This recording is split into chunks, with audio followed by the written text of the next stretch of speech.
जय गुरुदेव। प्रणाम सभी को। निरोग जीवन के महत्वपूर्ण सूत्र अध्याय 13। लास्ट टॉपिक हमने पढ़ा था खाद्य को अखाद्य बनाकर ना खाएं। आइए इसी श्रृंखला में आगे बढ़ते हैं आज के टॉपिक की तरफ।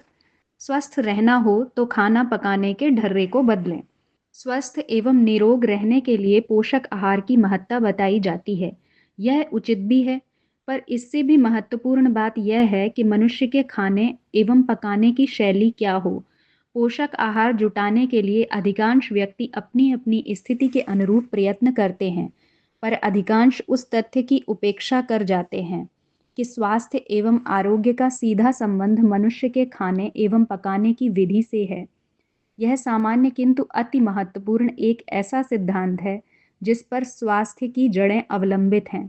इस पक्ष की जितनी भी उपेक्षा होगी, उतना ही रुग्णता और दुर्बलता बढ़ेगी। स्वस्थ एवं निरोग रहने के लिए सामान्य परंतु अत्यंत महत्वपूर्ण बात ध्यान में रखने की यह है कि कड़ी भूख लगने पर ही खाएं तथा अन्न को खूब चबा चबा कर खाया जाए। इस बहुमूल्य शर्त का नियमित पालन करने से ही पाचन ठीक तरह से होता चलता है तथा पेट में किसी तरह की शिकायत होने की संभावना नहीं रहती है। इसके लिए प्रायः यह निर्देश दिया जाता है कि दो ही समय प्रातः तथा संध्या खाने के लिए निर्धारित कर लें तथा जब चाहें तब खाने से बचें।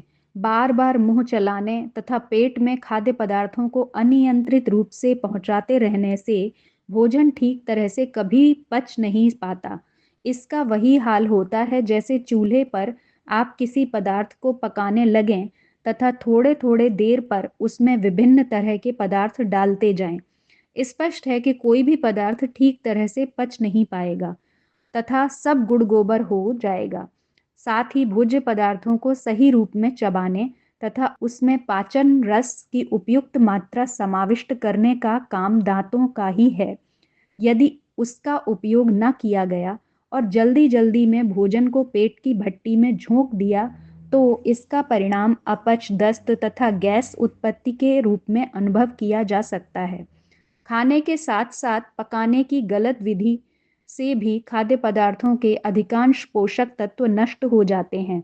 तलने, भूनने व मिर्च मसाले के समावेश के कारण वह जायकेदार तो अवश्य बन जाता है, परंतु स्वास्थ्य की दृष्टि से वह निरुपयोगी व बेकार ही साबित होता है। बंद गोभी पर किए गए अध्ययन के अनुसार उसे अत्यधिक उबालने से 67% एस्कॉर्बिक एसिड तथा 20% कैल्शियम नष्ट हो जाता है। इसके अतिरिक्त सब्जियों व फलादि को प्रायः छिलके उतारकर ही खाने के काम में लाया जाता है। इससे उसके अधिकांश पोषक तत्व हमारे किसी काम नहीं आ पाते। आहार विज्ञान की वर्तमान खोजों से यह तथ्य प्रमाणित हुआ है कि आलू के छिलके में एस्कॉर्बिक एसिड, विटामिन सी की अधिकांश मात्रा उपलब्ध होती है। उसे हटा देने पर 12 से 35% विटामिन सी नष्ट हो जाता है। इसी तरह गाजर के छिलके में ही vitamin B complex, thiamine, riboflavin की पर्याप्त मात्रा पाई जाती है। सेब के छिलकों में एस्कॉर्बिक एसिड की मात्रा उसके गूदे की तुलना में 10 गुना अधिक होती है तथा नियोसिन व रिबोफ्लोविन भी अपेक्षाकृत अधिक मात्रा में उपलब्ध होता है। अनाजों में भी पोषक तत्वों की अधिकांश मात्रा उसके बाह्य परतों व शीर्ष भाग में विद्यमान होती है, परंतु वर्तमान फैशन परस्ती का शिकार अनाजों को भी होना पड़ा है। देखने में वह स्वच्छ व चमकीले ताजे सदृश लगें, इसके लिए उसकी मिलों में घिसाई पिसाई की जाती है। चावल, दाल आदि की स्थिति वही है। गेहूं को भी चक्की में पीसने तथा घर में उसके आटे से चोकर को पृथक कर डालने की प्रक्रिया अत्यंत दुर्भाग्यपूर्ण है। चावल को खाना बनाने से पूर्व बार बार धोया जाता है तथा पका लेने के उपरांत उसके अतिरिक्त जल को फेंक दिया जाता है। इन सब प्रक्रियाओं के परिणाम स्वरूप सच कहा जाए तो हम पोषक तत्वों से हीन छूछ को ही भक्षण करते हैं। प्रायः सब्जियों को काट व छील कर जल में काफी देर तक डुबोया जाता है। इससे उसके पोषक तत्व काफी मात्रा में जल में घुल जाते हैं। उदाहरण स्वरूप बंद गोभी को काटकर धोने से उसका 9 से 15% एस्कॉर्बिक एसिड, 1 से 5% थियामिन और 3% तक रिबोफ्लेविन नष्ट हो जाता है। खीरे व ककड़ी को सलाद बनाने की प्रक्रिया में 2% एस्कॉर्बिक एसिड नष्ट हो जाते हैं। यदि उन्हें 1 से 3 घंटे तक उसी तरह रहने दिया जाए तो क्रमशः 8% व 11% एस्कॉर्बिक एसिड नष्ट हो जाते हैं। मूली को छीलकर 24 घंटे तक उसी स्थिति में छोड़ देने से 27% विटामिन नष्ट हो जाते हैं। कटे हुए सेव में भी 1 से 2 घंटे में 20% और 3 घंटे में 35% एस्कॉर्बिक एसिड नष्ट हो जाता है। अभिज्ञात है कि ascorbic acid vitamin C scurvy रोग, त्वचा व ऊतकों के अंतराल में रक्तस्राव तथा एनीमिया, दंतपात आदि को रोकने की भूमिका निभाता है।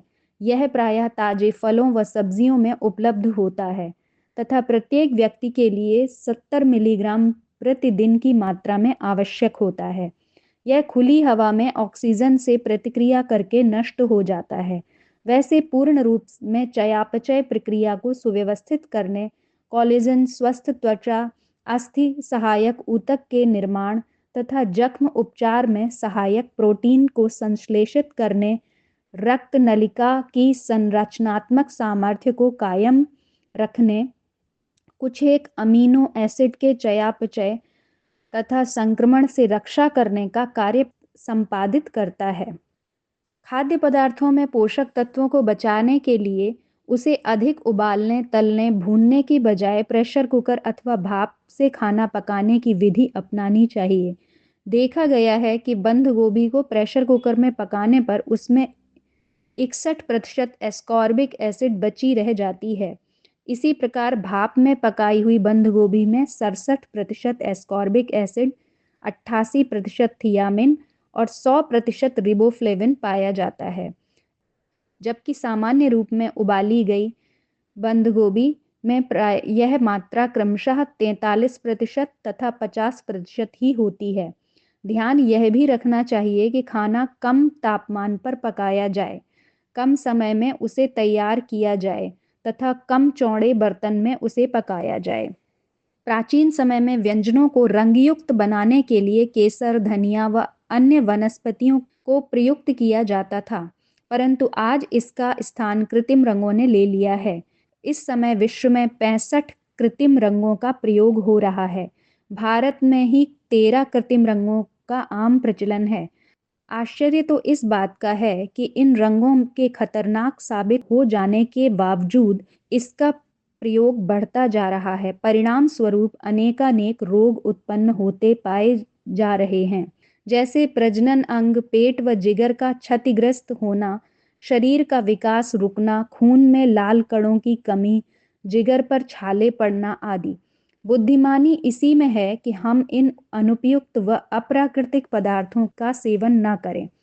खाने के साथ साथ उपवास का भी विशेष महत्व है।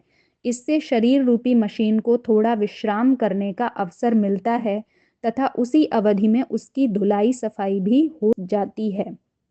उपवास के विषय में आयुर्वेद कहता है, लंघनम परमौषधम, अर्थात उपवास सर्वश्रेष्ठ औषधि है। उसी के शब्दों में पुनः यह कहा गया है कि अग्नि आहार को पचाती है और उपवास मलों व विकारों को पचाता है, अर्थात नष्ट करता है। डॉक्टर डेवी भी इस कथन की सत्यता प्रकट करते हुए कहते हैं, रोगी को भूखा रखकर आप रोग को भूखा मार सकते हैं। पिछले 20 वर्षों में उपवास चिकित्सा पर काफी प्रयोग हुआ है। इससे 80% बीमारियां अपने आप ठीक होते पाई गई हैं। केवल 2 या 3 के उपवास से दैनंदिन रोग तथा दीर्घ उपवास से चिरकालिक रोगों में सुधार होता है। सचमुच ही जो स्वस्थ और निरोग रहना चाहते हैं तथा दीर्घ जीवन के इच्छुक हैं, उन्हें चाहिए कि सर्वप्रथम अपनी खान पान की आदतों में परिवर्तन करें। खाद्य पदार्थों के पकाने की प्रचलित अनुपयोगी तथा हानिकर शैली को बदलें। यह संभव हो सके तो स्वास्थ्य, आरोग्य तथा दीर्घ जीवन का लाभ प्राप्त कर सकना किसी के लिए कठिन न होगा। तो आज के टॉपिक में हमने पढ़ा कि हमें किस तरीके से खाना चाहिए। अगर हम स्वस्थ रहना चाहते हैं तो हमें चबाकर खाना चाहिए और भाप या प्रेशर कुकर में पकाकर जो हम खाना खाते हैं वो ज़्यादा उसमें पोषक तत्व रहते हैं, बजाय उसको भूनने या तलने से। तथा जो भी सब्जियां हैं या फल हैं जिनके नरम छिलके हैं उनको हमें निकालना नहीं चाहिए, क्योंकि उनमें पोषक तत्व होते हैं जो हमारे शरीर के लिए आवश्यक हैं। और हमें उपवास भी रखना चाहिए, क्योंकि उपवास हमारे मानसिक विकारों को पचाता है, उससे भी हमारे बहुत सारे रोग ठीक होते हैं। तो आइए हम इन सभी आदतों को अपने जीवन में अपनाएं और स्वस्थ रहें। आज के लिए इतना ही। जय गुरुदेव। प्रणाम सभी।